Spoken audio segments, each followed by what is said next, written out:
पति, पत्नी और नौकरानी। शीतल और अभिमन्यु की शादी को 5 साल हो चुके थे, लेकिन अभी तक उनका कोई बच्चा नहीं हुआ था। इसकी वजह से शीतल और अभिमन्यु परेशान रहते थे, लेकिन उन दोनों से ज्यादा परेशान थी शीतल की सास, यानी अभिमन्यु की माँ जानकी देवी। जानकी देवी चाहती थी कि जल्दी से जल्दी उनकी गोद में पोता या पोती आ जाए, और इसीलिए वो अपनी बहू शीतल को लेकर एक दिन हॉस्पिटल पहुंची। डॉक्टर मैडम, जरा ठीक से चेक करके बताइए ना। कई बड़े बड़े डॉक्टर को दिखाया है, लेकिन मेरी बहू माँ ही नहीं बन पाती। मैंने शीतल को बहुत अच्छे से चेकअप किया है।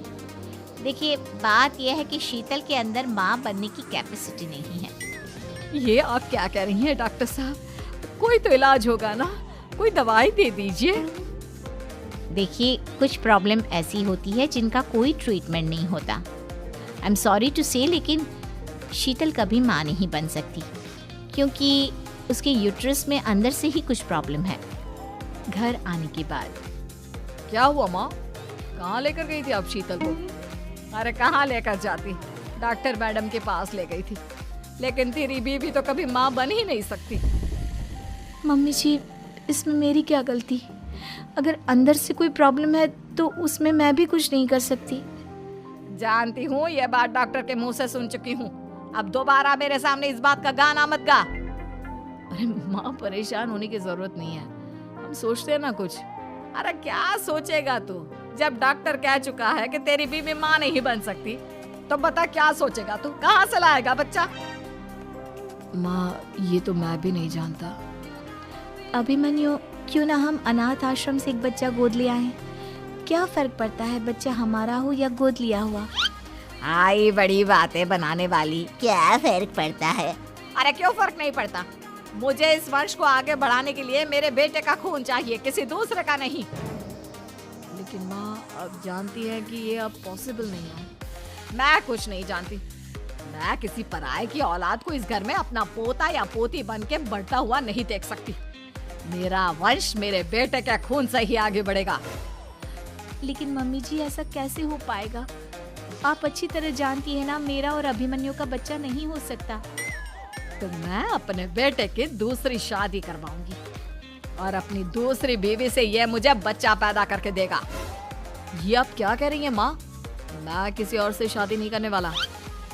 मेरे रहते हुए आप अभिमन्यु की शादी किसी और से करवाएंगी? मम्मी जी, आप ऐसा कैसे कर सकती हैं? तू बस देखती जा बहू, मैं ऐसा कैसे कर सकती हूँ। कुछ दिनों के बाद, अभिमन्यु, मैंने तेरे लिए लड़की ढूंढ ली है। माँ, मैं आपको कितनी बार समझाऊं, मुझे किसी से शादी नहीं करनी है। पहले मेरी बात सुन। ये जो चमेली है ना, हमारे घर में काम करने आती है, वो तुझसे शादी करने के लिए तैयार है। मम्मी जी, आप अभिमन्यु की शादी एक नौकरानी के साथ करवाएंगी? वो इसलिए क्योंकि चमेली दिखने में बहुत खूबसूरत है, बच्चा भी सुंदर ही होगा। मम्मी जी, लेकिन एक बच्चे के लिए अपने बेटे की शादी नौकरानी के साथ करवाना, क्या ये सही है? अगर अभिमन्यु ने शादी नहीं की ना, तो मैं अपनी जान दे दूंगी। अब देख लो, अगर तुम्हें अपनी माँ की जान प्यारी है तो तुम्हें इस नौकरानी के साथ शादी करनी ही होगी। इस तरह जानकी देवी अपने बेटे अभिमन्यु की शादी नौकरानी चमेली के साथ करवा देती है। कुछ दिनों के बाद, नौकरानी से मालकिन बन के तो मजा आ गया। अब तो मैं इस घर की मालकिन हूँ। देखो, अपने आप को ज्यादा मालकिन समझने की कोशिश मत करो। एक बार तुम्हारा और अभिमन्यु का बच्चा इस दुनिया में आ जाए, उसके बाद तुम इस घर से हमेशा के लिए चली जाना। अरे जाओ जाओ, किसी और के आगे बातें बनाना। एक बच्चा तो पैदा नहीं कर सकी। बढ़िया, जाओ जाकर मेरे लिए कॉफी बना कर लाओ। नौकरानी मैं हूँ या तुम? मम्मी जी, देखिए ना शीतल मुझसे किस तरह से बात कर रही है। शीतल, तुम्हें पता है ना चमेली प्रेग्नेंट है, मेरे बेटे के बच्चे की माँ बनने वाली है। वो जैसा कहती है वैसा करो। लेकिन मम्मी जी, वो मुझे नौकरों की तरह ट्रीट कर रही है। अरे तो करेगी ना, वैसे भी बहू तुम हो किस काम की? एक बच्चा तो पैदा नहीं कर सकती। जाओ अब घर के सारे काम करो और चमेली को आराम करने दो। थैंक यू मम्मी जी, भगवान आपका भला करे। आप नहीं होती तो मैं नौकरानी से महारानी कैसे बनती। देखो, तुम्हें जो चाहिए सब मिलेगा।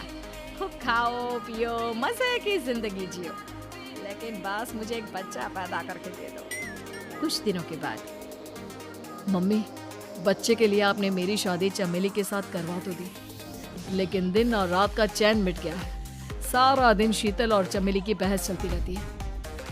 अब शीतल को इस घर में रखने से क्या होगा? मैं तो कहती हूँ उसे घर से निकाल दो, है भी किस काम की। मैं ऐसा नहीं कर सकता माँ, वो मेरी पत्नी है, उससे बहुत प्यार करता हूँ मैं। तुम्हारी पत्नी चमेली है, चमेली, उससे प्यार करो। अरे तुम्हारे बच्चे को जन्म देने वाली है वो। अभिमन्यु, मैं खुद ही इस घर से चली जाती हूँ। वैसे भी अपने ही घर में नौकरों की तरह रहकर परेशान हो चुकी हूँ। घर की नौकरानी मेरे ऊपर हुक्म चलाती है, वो तुम्हारी पत्नी बन चुकी है। अब मेरा इस घर में क्या काम? अभिमन्यु के बार बार रोकने पर भी शीतल उस घर से चली जाती है। कुछ दिनों के बाद चमेली एक बच्चे को जन्म देती है। भगवान ने मेरी सुन ली, मेरे बेटे का घर भर गया, उसका अपना बच्चा इस दुनिया में आ गया। मम्मी जी, बच्चे को हाथ लगाने से पहले मेरी एक शर्त तो सुन लो। तुम कहना क्या चाहती हो चमेली? आपकी मम्मी को बहुत शौक था ना अपने पोते को खिलाने का। अब देखो, इस दुनिया में हर चीज की कोई ना कोई कीमत तो होती है। तुम अपनी आधी प्रॉपर्टी मेरे नाम कर दो, बच्चा तुम्हारे नाम। अरे लेकिन मैंने अपने बेटे से तुम्हारी शादी करवाई है, अब ये सौदेबाजी कहाँ से आ गई? जो औरत अपनी बहू को घर से निकाल कर एक नौकरानी के साथ अपने बेटे की शादी करवा दे, वो तो सौदेबाजी कर ही सकती है ना। उसका कैसे भरोसा कर सकते हैं? मुझे बस आप लोगों की प्रॉपर्टी चाहिए, उसके बाद ही बच्चे को आप हाथ लगा सकते हैं। मैंने कहा था ना मम्मी, आप गलत कर रही हैं। देखिए, उसका नतीजा आपके सामने है। जब शीतल को पता चलता है कि अभिमन्यु और चमेली का बच्चा दुनिया में आ गया है, तो वो अपने घर पहुंचती है। अभिमन्यु, कहाँ है आपका बच्चा? क्या मैं उसे देख सकती हूँ? कुछ भी मत पूछो शीतल, माँ की हुई एक गलती हम लोगों पर भारी पड़ रही है। वो नौकरानी अपनी औकात पर आ गई है और अब हमसे अपनी आधी प्रॉपर्टी मांग रही है, वो भी बच्चे के बदले में। एक बात कहूँ अभिमन्यु, आप उससे कुछ भी देने से मना कर दो। अरे कैसी बात कर रही हो? मेरे बेटे की औलाद है उसके पास, ऐसे कैसे मना कर दे? मम्मी जी, वो अभिमन्यु का बच्चा नहीं है, वो चमेली और उसके बॉयफ्रेंड का बच्चा है।